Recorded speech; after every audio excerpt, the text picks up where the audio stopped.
जोङो स्वाधीनता दिवसखौ लोब्बा लाखिनानै दतमा मण्डलाव मोनसे जयनिं प्रग्राम लादों।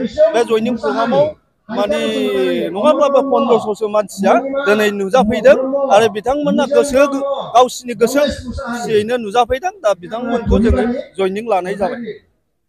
ओरैनो मोनबेसे जायगानिफ्राय जयनिं जाफैदों?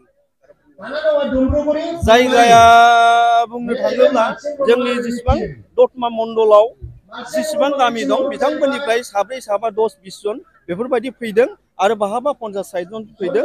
दा बेखौ आङो खुगाजों डाइरेक्ट बुंनो हानाय नंला, लिरनायाव दं।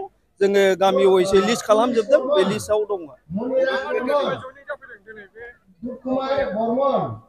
दोलो हिसाबै जों बुंनो थाङोब्ला बांसिनै BPFनि आरो गुबुन गुबुन दोलोनिबो।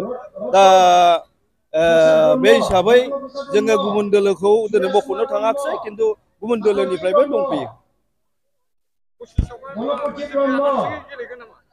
बेथ' जोंनि खोथा नङा, डाइरेक्ट जोंना चिफ मिनिस्टारानो डाइरेक्ट होनखाबाय एबार 2026 सिमाव UPPL जों एलायन्सआव थागोन, नाथाय फैगौ 2025आव जेनाखि काउन्सिल इलेक्सन बेखौ हारसिङैनो निजा निजा गेलेगोन होननानै डाइरेक्ट बुंखानाय जाबाय। बे हिसाबै जों बिथांनि बुंनाय बायदि जोङो खामानिखौ मावगासिनो दं।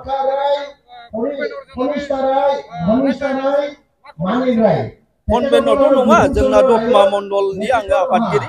बे हिसाबै रायजो राजाखौ आङो खावलायबावनो लुबैदों, दा जेरैनाखि दिनै जयनिं लादों, बे जयनिंआव जेरैबायदि फैदों बाखि थानाय मानसिफ्राबो निस्सय फैदो आरो जोङो एबार बे दतमा समस्तिखौ देरहाहोनानै फैगौ समाव दतमा समस्तिखौ जोङो उन्नयन बा डेभेलपमेन्टनि खामानि मावनि।